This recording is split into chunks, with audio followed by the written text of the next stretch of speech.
وأقول قال الله جل جلاله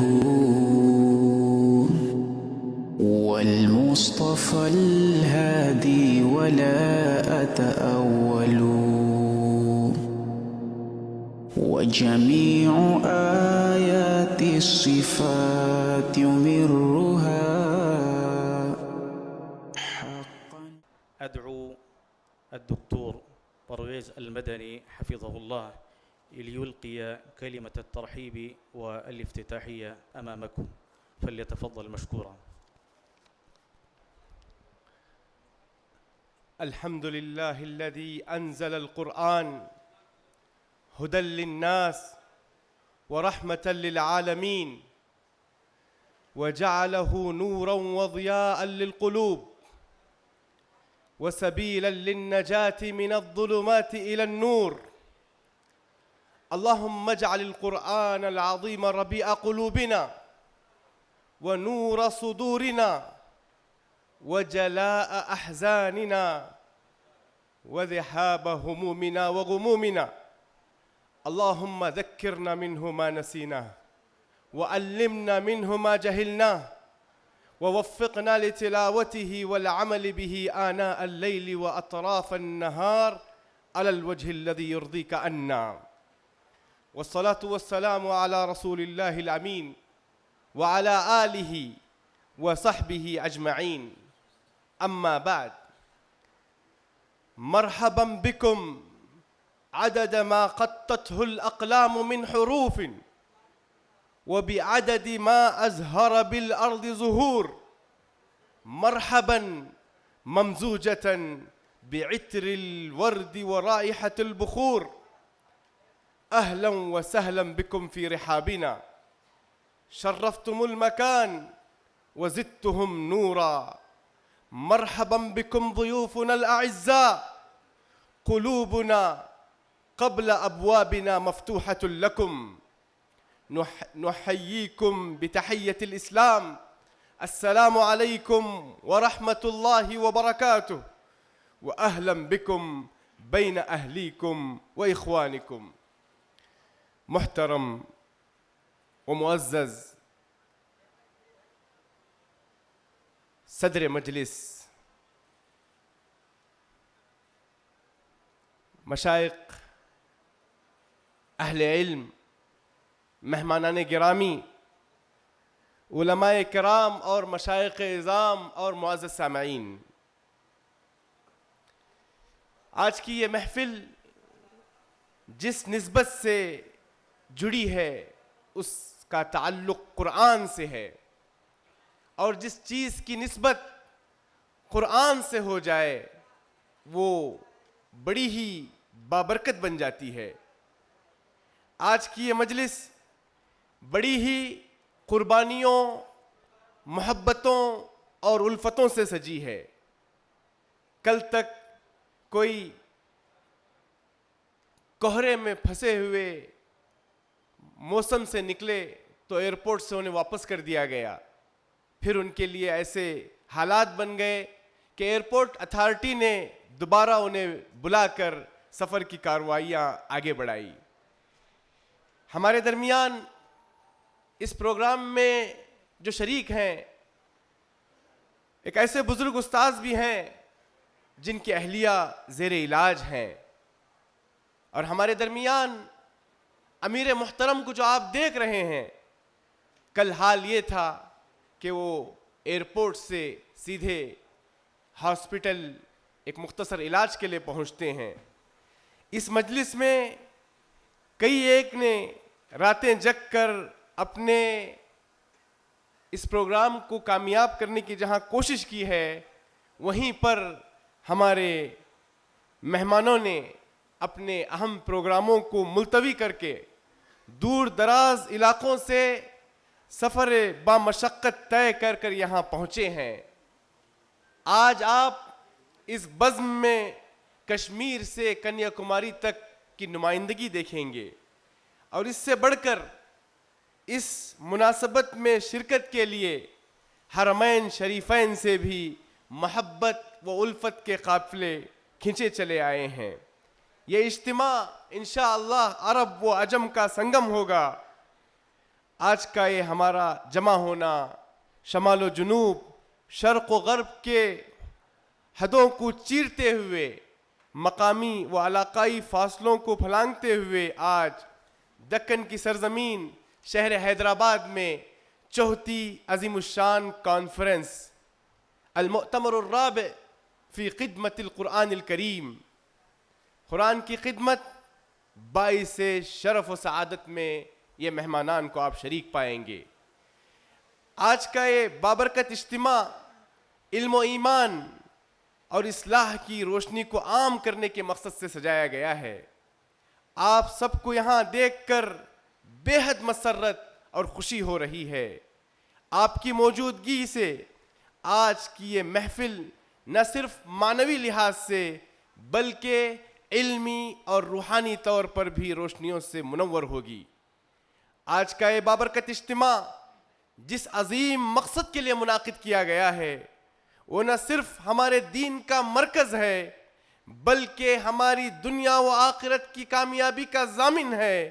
چنانچہ اللہ تعالیٰ کا ارشاد ہے ان هذا القرآن يهدي للتي هي اقوم ويبشر المؤمنين الذين يعملون الصالحات ان لهم اجرا كبيرا.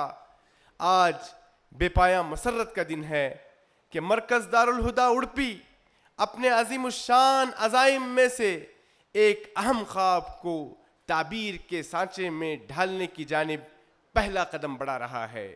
یعنی دارالہدیٰ قرآن پرنٹنگ کمپلیکس یہی وہ مقام ہے جہاں انشاءاللہ مستقبل قریب میں قرآن کی طباعت، تعلیم اور اس کی نشر و اشاعت کا ایک عظیم الشان سینٹر بننے جا رہا ہے انشاءاللہ.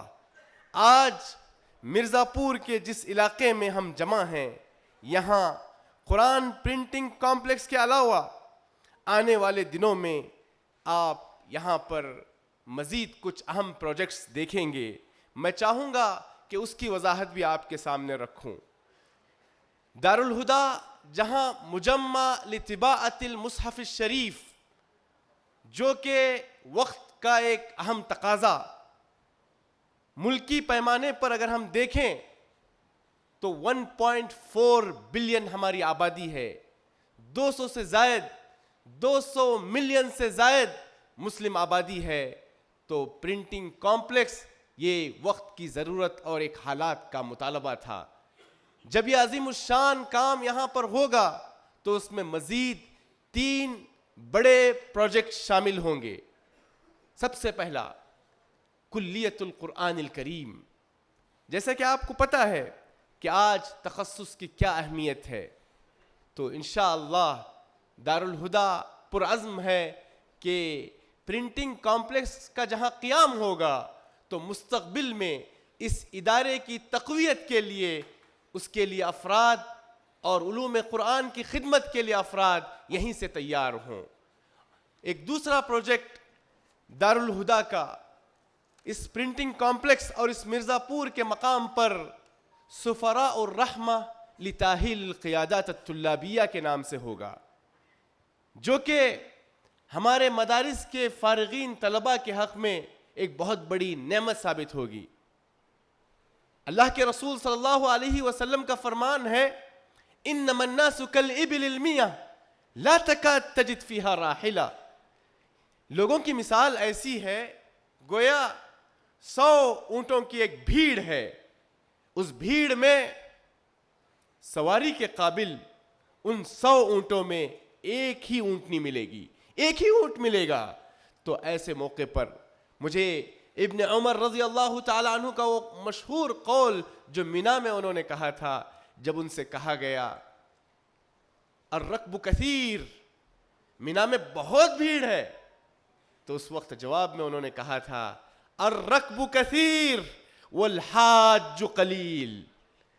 یقیناً یہاں بھیڑ بہت ہے، سواریاں بہت ہیں، لیکن حقیقی معنوں میں حاجی بہت کم ہیں. تو انشاءاللہ سفراء الرحمہ لتاہیل القیادات الطلابیہ یہ جو ادارہ ہوگا ہمارے مدارس کے فارغین کی صلاحیتوں ان کی قابلیتوں, ان کی لیاقت, ان کے اسکلز, ان کے ٹیلنٹ کو ڈیولپ کرنے کا ادارہ ہوگا. باذن اللہ 1 سالہ ڈپلوما کورس سفراء الرحمہ لتاہیل القیادات الطلابیہ کے نام سے ہوگا.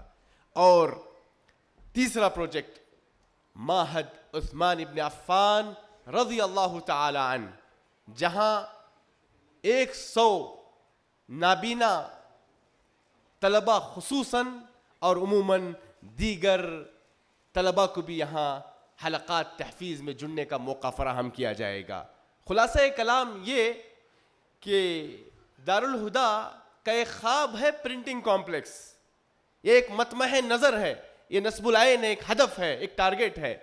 لیکن الحمدللہ یہ اللہ کا کرم ہے کہ دارالہدا کو اللہ نے ایسے افراد, ایسے اعوان, ایسے انصار مہیا کیے ہیں کہ یہ پرنٹنگ کمپلیکس کا قیام, یہ جہاں مستقبل کا ہدف ہے, آنے والے 2 سالوں میں انشاءاللہ یہاں پر آپ مجمع ملک فہد جیسا ایک ادارہ انشاءاللہ مجمع دارالہدا لطباعت المصحف الشریف دیکھیں گے.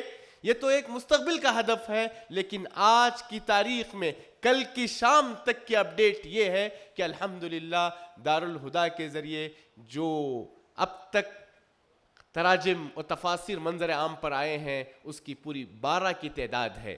12 زبانوں میں قرآن مجید ترجمہ ما تفسیر منظر عام پر آ چکے ہیں.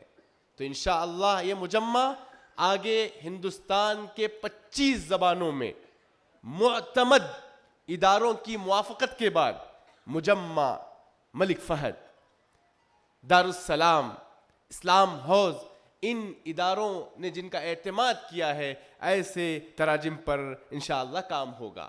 اور میں آپ کو بتاتا چلوں کہ جب اس قدر ایک پروگرام کی ترتیب دی جا رہی تھی, یہ صرف محض ایک سنگ بنیاد کا پروگرام تھا, لیکن ہمارے اساتذہ, ہمارے مشائخ, ہمارے علماء نے سبحان اللہ اس قدر اپنائیت اور محبت اور الفت کا ماحول بنایا کہ 3 دن پہلے ہم نے مناسب سمجھا کہ جہاں دارالہدا کی اب تک العلم والامن کے حوالے سے 3 کانفرنس ہو چکی ہیں, تو اس مبارک اجتماع کو اس سے قرآن مجید کی طرف نسبت کر دی جائے, اور ہم نے اسے المؤتمر الرابع فی خدمت القرآن الکریم کا نام دیا. آج کی یہ کانفرنس بعنوان قرآن کی خدمت باعث شرف و سعادت اسی مقصد کو اجاگر کرنے کے لیے منعقد کی گئی ہے. قرآن کریم کی خدمت یہ ہمارے دنیا و آخرت کے لیے سب سے بڑی سعادت ہے. یہ ہمارے لیے بہت بڑا اعزاز اور سعادت ہے کہ ہم امت کے ان روشن چراغوں کے درمیان ہیں جنہوں نے دین اسلام کی خدمت میں اپنی زندگیاں وقف کر دی ہیں. علماء کرام وہ ہستیاں ہیں جو امت کے دل و دماغ کو روشن کرتے ہیں اور ہمیں راہ حق کی طرف گامزن کرتے ہیں. آج ہم ان عظیم شخصیات کا استقبال کرتے ہیں جن کے علم و عمل کی روشنی میں ہمارے معاشرے کو یہ درخشاں بناتی ہے. اس موقع پر سب سے پہلے شیخ اصغر علی امام مہدی سلفی مدنی حفظہ اللہ, جنہوں نے اپنی دیگر تنظیمی مصروفیات کو بالائے طاق رکھ کر اپنے قیمتی وقت سے ہمیں نوازا, اور یہ ہماری خوش بختی ہے کہ آج آپ کرسی صدارت پر جلوہ افروز ہیں اور اس مجلس کی صدارت فرما رہے ہیں. اور اسی طرح استاذ الاساتذہ شیخ انیس الرحمن اعظمی عمری مدنی حفظہ اللہ کا میں دل کی گہرائیوں سے استقبال ادا کرتا ہوں. آپ میرے استاذ گرامی قدر ہیں اور شاید آپ میں سے اکثر کے آپ استاذ ہیں. آپ کی موجودگی ہم شاگردوں کی قدر افزائی ہے. انشاءاللہ آج آپ دوسری نشست کی صدارت کریں گے. میں تہ دل سے فضیلت الشیخ صلاح الدین مقبول احمد سلفی مدنی حفظہ اللہ کا بھی شکر گزار ہوں کہ جن کی سرپرستی ہمارے حوصلوں کو جلا بخش رہی ہے. اور اسی طرح ڈاکٹر وسیع اللہ عباس سلفی مدنی حفظہ اللہ مدرس و مفتی حرم, وہ اس پروگرام میں پہنچنے کی پوری تیاری کر چکے تھے, لیکن آج ہی کی ڈیٹ میں انہیں 7 مہینے کے بعد جو اپوائنٹمنٹ تھا ملنے کی وجہ سے ہنگامی طور پر انہیں واپس ہونا پڑا, لیکن وہ آن لائن ہمارے ساتھ جڑیں گے باذن اللہ. اسی طرح میں کاکا انیس احمد عمری حفظہ اللہ معتمد عمومی جامعہ دارالسلام عمر آباد، جن کی بے شمار مشغولیات کو بالائے طاق رکھتے ہوئے وہ ہمارے درمیان موجود ہیں، شیخ ارشد مختار محمدی مدنی حفظہ اللہ، جن کا مملکہ کا طے شدہ سفر تھا لیکن انہوں نے حیدرآباد سے مملکے کا پروگرام بنایا۔ تمام حضرات کی آمد ہمارے لیے باعث مسرت و عزت افزائی ہے۔ اس موقع پر میں تمام معزز علماء اکرام، خطبہ اکرام کو خوش آمدید کہتا ہوں، جنہوں نے اپنی موجودگی سے اس محفل کو روشن بخشا ہے۔ آخر میں تمام حاضرین محفل سے میں اپیل کرتا ہوں کہ وہ اس عظیم مقصد کے لیے دعا کریں اور یہ منصوبہ کامیابی کے ساتھ امت مسلمہ کے لیے نفع بخش ثابت ہو۔ قرآن کریم کی اشاعت اور خدمت میں آپ سب کا تعاون بھی مطلوب ہے تاکہ مشن مضبوط بنیادوں پر قائم ہو سکے۔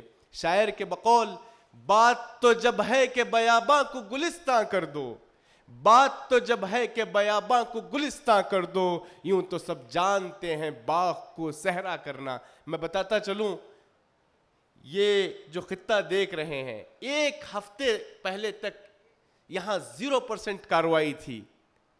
6 دنوں کے اندر بجلی حاصل کرنے میں مہینے لگ جاتے ہیں، 6 دنوں کے اندر بجلی کی بھی فراہمی ہو گئی، پانی کی بھی فراہمی ہو گئی اور انتظامات بھی شروع ہو گئے۔ تو یہ پروگرام ایک ہنگامی پروگرام ہے، یقیناً کچھ کمیاں، کچھ کمزوریاں آپ ضرور دیکھیں گے۔ میں گزارش کروں گا، آج ہماری نسبت قرآن کے حوالے سے ہے تو ذرا تحمل سے کام لیں۔ آخر میں ایک بار آپ سب کا استقبال کرتا ہوں کہ آپ نے اپنی مصروفیات میں سے وقت نکالا ہے۔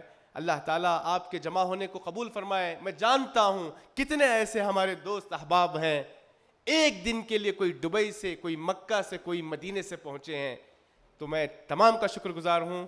فیا اہلاً و سہلاً و مرحبا بکم و جزاکم اللہ خیراً و شکراً، والسلام علیکم ورحمۃ اللہ وبرکاتہ۔ اس کی حکومت کا نظارہ سمجھے نہ اسے آپ کوئی عام ادارہ، سمجھے نہ اسے آپ کوئی عام ادارہ۔